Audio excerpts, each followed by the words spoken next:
China's AI surveillance state just crossed the line, and what they built isn't coming, it's already here. While the world debated whether this technology was even possible, China deployed 700 million cameras that don't just record, they think. Every face, analyzed in under 3 seconds. Every step you take mapped by algorithms. Every purchase, message, and movement fed into one system that decides if you're worth trusting. This isn't surveillance anymore. This is artificial intelligence that knows you better than you know yourself. And it all starts with the camera network that made anonymity obsolete. The camera infrastructure that covers a nation. You can't build an AI surveillance state without eyes everywhere first. China didn't just install security cameras. They blanketed the entire nation in a network so dense that calling it coverage doesn't do it justice. 700 million cameras. That's not a surveillance system, that's more cameras than people in Europe and North America combined. In major cities like Beijing and Shanghai, there's one camera for every 2 citizens. Street corners, subway stations, shopping malls, apartment lobbies, parks, highways. There isn't a public space that isn't watched. Even rural villages that barely have paved roads now have 4K cameras mounted on poles. But here's where it gets different from every other country with security cameras. These aren't dumb recording devices saving footage to hard drives that nobody watches. Every single one is connected to the internet, streaming live footage directly into AI processing systems. 4K and 8K resolution means the cameras can capture your face clearly from over 150 feet away. Night vision and thermal imaging means darkness doesn't hide you. And the network bandwidth handling this? Petabytes of video data flowing every single day through fiber optic cables that connect every province to central command. The cameras don't just see you, they're feeding you into something that's learning to recognize you. But capturing 700 million video feeds is only half the problem. Someone had to build the infrastructure to actually process it all. The data centers. Processing a billion faces. But cameras are useless without the brains to process what they see. Deep in the mountains of Guizhou province, China built server farms, stretching across millions of square feet, consuming enough electricity to power entire cities. Row after row of GPU clusters running facial recognition algorithms 24 hours a day, 7 days a week. The processing power here exceeds Silicon Valley. Here's what makes this terrifying.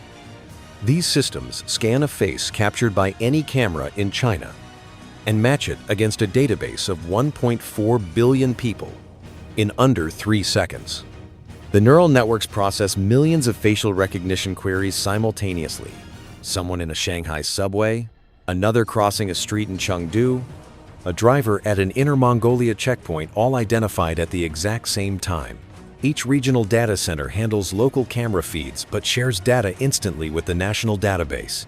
When a camera captures your face, the image transmits to the nearest processing center in milliseconds.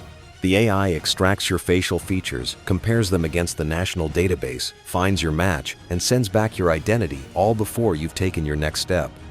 But the real breakthrough wasn't just building massive servers, it was teaching the AI to actually recognize faces with inhuman accuracy.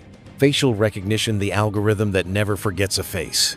But processing power means nothing if the AI can't tell faces apart.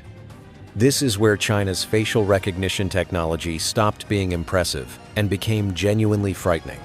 The algorithms don't see faces the way you do. They see mathematical patterns. When a camera captures your face, the AI instantly maps 128 unique biometric data points, the exact distance between your eyes, the precise curve of your cheekbones, the specific angle of your jawline, the shape of your nose bridge, the width of your forehead. Every microscopic detail that makes your face uniquely yours gets converted into numbers, and those numbers become your permanent digital signature. The neural networks powering this system were trained on billions of images, every government ID photo, every surveillance camera capture, every social media picture Chinese citizens ever uploaded. The AI learned to recognize faces the way a master pianist learns music through endless repetition until it became second nature. And the accuracy? 99.8% in controlled conditions. That's better than human recognition. You might not recognize your neighbor without their glasses. The AI will. But here's what keeps security experts awake at night. This system doesn't need perfect lighting or straight-on angles. It can identify you wearing a mask that covers half your face. Sunglasses blocking your eyes? Doesn't matter. The algorithm uses your visible features and cross-references them with database images where your full face is visible. Aged 20 years since your last ID photo?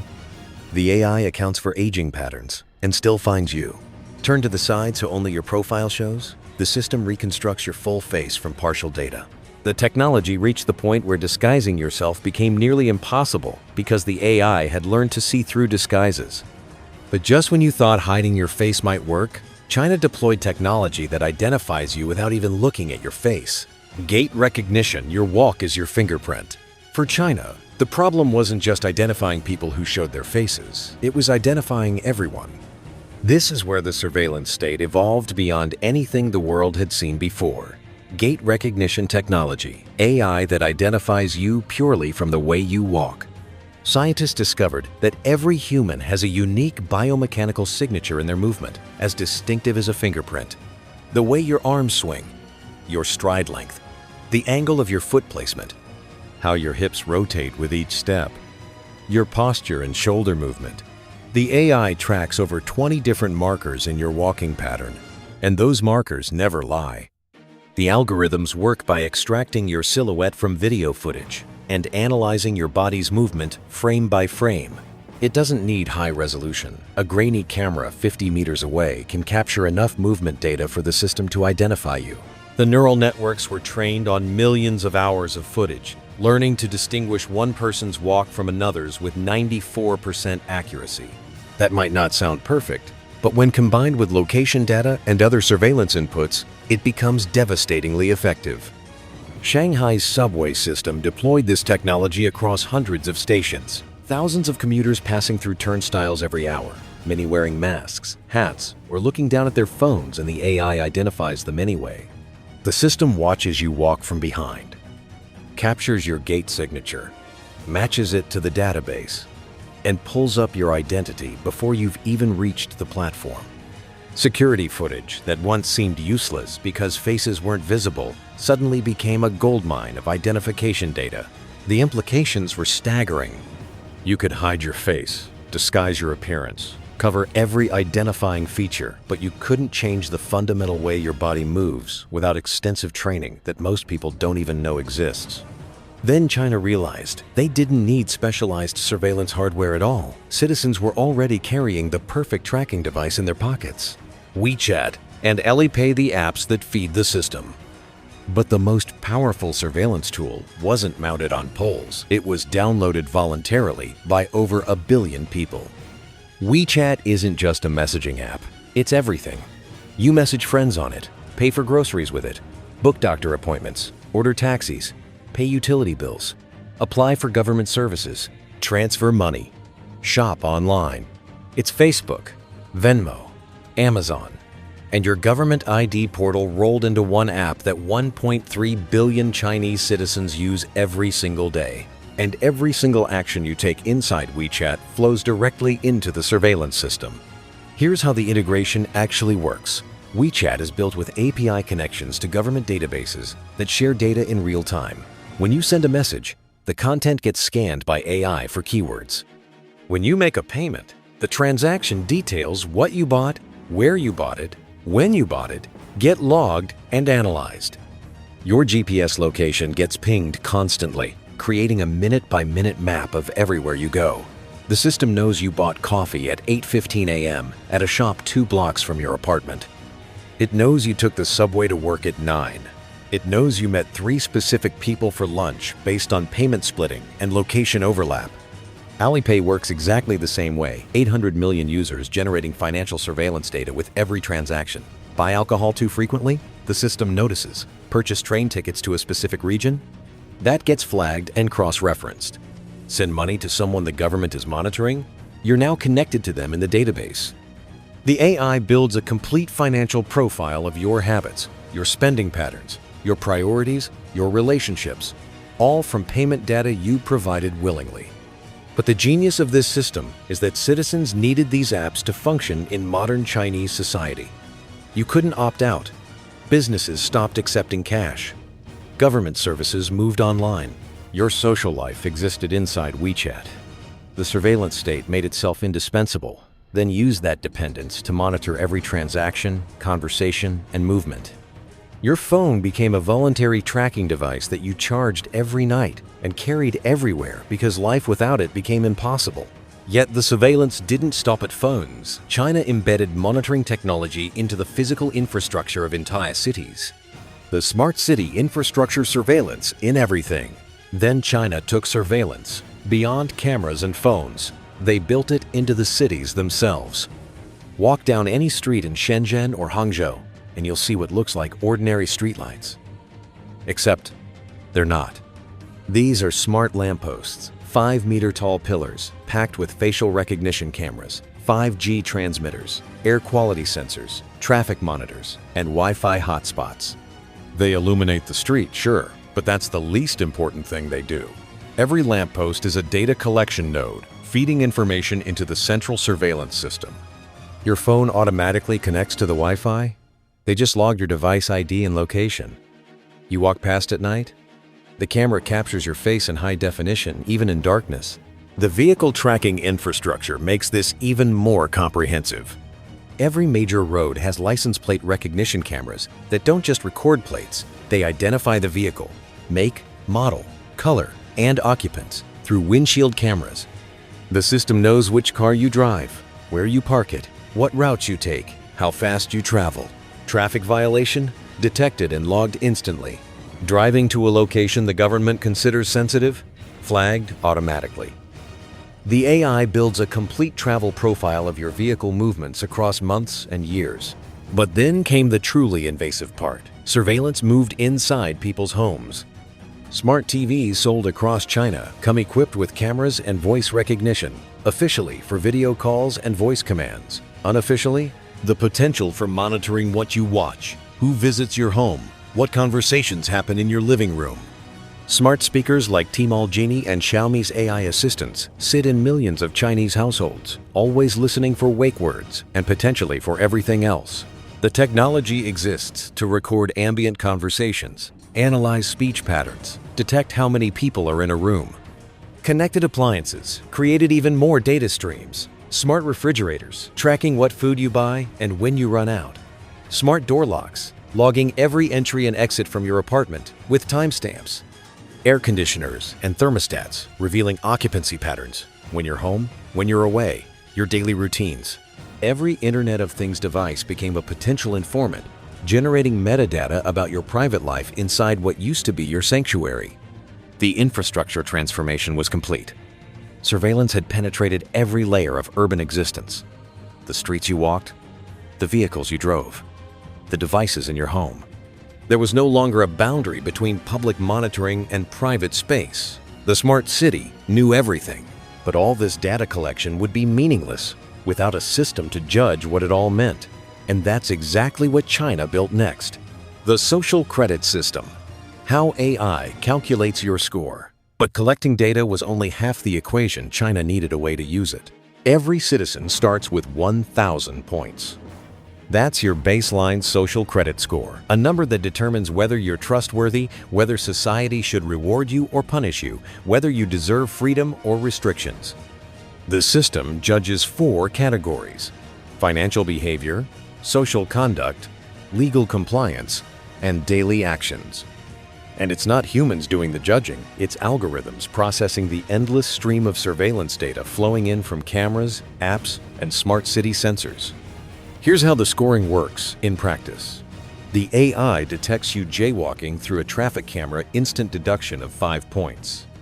Your facial recognition match confirms your identity, the violation gets logged, and your score drops before you reach the other side of the street. Miss a credit card payment? The banking system reports it automatically minus 20 points. Get caught smoking in a non-smoking zone by air quality sensors and cameras? Another 5 points gone. The system doesn't wait for court dates or human review. The AI saw it, verified it, and judged it in seconds. But the system rewards too. Volunteer at a government-approved organization? Plus 10 points. Donate blood? Plus 5. Report a violation you witnessed?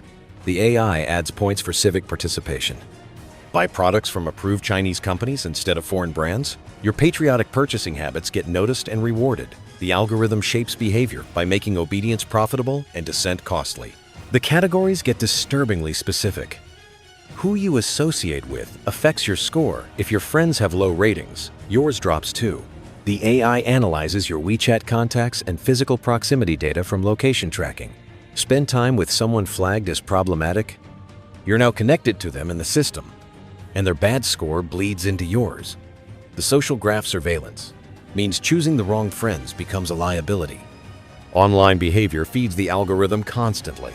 Post something critical of government policy on social media, the natural language processing AI detects the sentiment and docks points. Share foreign news articles? That's counted against you. Even the amount of time you spend gaming gets monitored too many hours, and the system judges you as unproductive, dropping your score for wasting time instead of contributing to society. The truly dystopian part? The score updates in real time.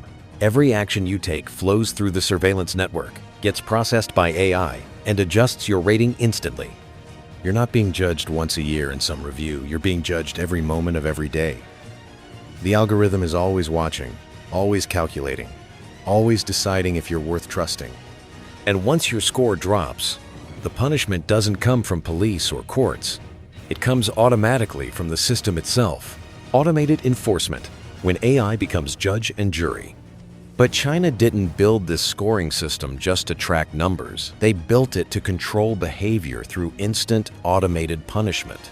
This is where the surveillance architecture reveals its true purpose. Your social credit score doesn't just sit in a database, it's connected to every system that matters in your life.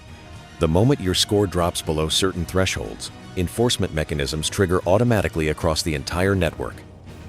No trial, no appeal, no human decision required. The AI detects your violation, calculates your new score, and unleashes consequences before you even know what happened. Try to buy a high-speed train ticket with a low social credit score? The ticketing system checks your rating in real time and denies the purchase. The screen just says transaction declined, no explanation, no override option. 23 million flight tickets were blocked in a single year.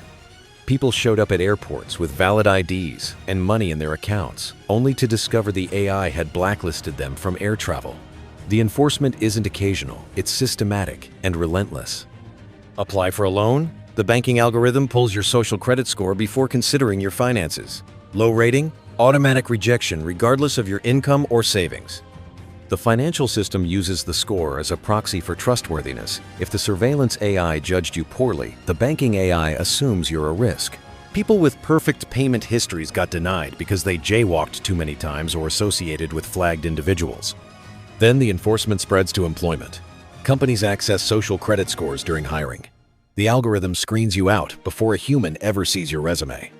Government jobs automatically disqualify applicants below certain thresholds. Even private sector positions, the HR software checks your score and filters you into rejection piles. Your work history and qualifications become irrelevant when an AI decided you're not socially compliant enough. But the cruelest enforcement mechanism targets your children. School admission systems in major cities check parental social credit scores. Elite schools automatically reject applicants whose parents have low ratings. Your child could be brilliant, but if you made mistakes that dropped your score, they pay the price. The system engineered social pressure by making your behavior directly impact your family's future. Parents don't just fear punishment for themselves, they fear destroying their children's opportunities. The enforcement speed makes escape impossible. Commit a violation, and within seconds, the database updates ripple across every connected system. You can't outrun it. You can't hide from it. The moment the cameras catch you, the moment the AI processes your action, the punishment deploys across every platform simultaneously. Try to leave the city? Transportation blocked. Try to check into a hotel? Reservation system denies you. Try to sign up for internet service? Credit check fails on social score grounds. In 1 year, the system blocked people from purchasing property 9 million times. 9 million instances where someone tried to buy a home and got rejected, not because they lacked money, but because an algorithm judged them unworthy. The surveillance state didn't just watch you, it reached into your life and closed doors automatically based on what it saw. But for all this automated punishment, China still wanted to go deeper. They wanted the AI to understand not just what you did, but how you felt doing it. Voice and emotion, recognition AI that reads your feelings. Then China decided that monitoring actions wasn't enough. They needed to monitor emotions too. The voice recognition infrastructure works like facial recognition for sound. Every phone call gets processed through audio analysis AI that creates a voice print from your unique vocal characteristics. Mobile carriers route calls through government monitoring systems that transcribe speech, identify speakers, flag keywords, and assess emotional content in real time. Stress in your voice? Detected. Anger? Logged. Anxiety? Cross-referenced with your location and social credit score. By the time you hang up, the system has categorized your emotional state. Then they applied the same technology to faces. The cameras that identify you also analyze your micro-expressions, facial muscle movements lasting fractions of a second that reveal emotions you don't realize you're displaying. Fear, anger, disgust, anxiety, contempt. The system reads them all at 60 frames per second. Cities deployed this in subway stations, retail stores, even university classrooms, where cameras tracked student faces during lectures, measuring attention and emotional engagement. Display the wrong emotions in the wrong context? Your social credit score reflects it. The surveillance had penetrated the final barrier. Your involuntary emotional reactions had become data the state could monitor and judge. China built something no civilization in human history ever achieved. Perfect knowledge of what every citizen does, says, and feels at every moment. System integration, how everything connects. But none of this technology matters unless it all works together as one unified machine. This is the real genius of China's surveillance state. It's not separate systems. It's a single interconnected network where every piece feeds every other piece. At the center sits the National Citizen Database containing life details of 1.4 billion people. Your face, voice print, gait signature, social credit score, purchase history, location data, relationships, communications, everything compressed into one database entry that every surveillance system accesses instantly. Here's how the integration works. A camera captures your face in Shanghai, transmits to regional servers, runs facial recognition, matches your citizen ID in under 3 seconds, but doesn't stop there. The system simultaneously checks your social credit score, flags active restrictions, logs your location, and cross-references who else was detected near you, all automatically while you're still walking. The data flow moves at terrifying speed. Traffic cameras detect a jaywalking violation, instantly update your social credit record, and that score change propagates to every connected system within 10 seconds. Banking, transportation, employment databases, housing applications, all updated before you've crossed the street. Real-time data sharing means real-time consequences. WeChat and Alipay function as constant data streams, every message scanned and stored, every payment logged with timestamp, location, recipient. The AI builds relationship graphs from your contacts and transactions. When someone in your network gets flagged, the algorithm traces connections and assigns guilt by association. Your friend's low score starts affecting yours through mathematical proximity. Smart city infrastructure adds another omniscience layer. Walk past a lamppost, your phone pings it location logged. Drive through an intersection, vehicle tracked. Enter your apartment entry time recorded. There are no gaps. Every moment generates data feeding your permanent file. But here's what makes this truly unprecedented: the historical depth. The system remembers everything you've ever done within its view. That suspicious purchase 5 years ago? Still searchable. Walking past a protest 7 years ago without participating? The cameras captured you, and the association remains. The AI reconstructs your entire life through archived data, finding patterns and connections you never knew existed. The integration eliminated the possibility of falling through cracks. When facial recognition, gait analysis, vehicle tracking, phone monitoring, payment surveillance, and IoT sensors all feed one database, there's nowhere to hide. The system sees everything because everything is connected, and that information automatically controls your life through social credit enforcement that judges, punishes, and restricts in real time based on what it sees. China built the infrastructure for perfect information awareness, then equipped it with algorithms that never sleep, never forget, and never stop calculating who deserves freedom and who doesn't.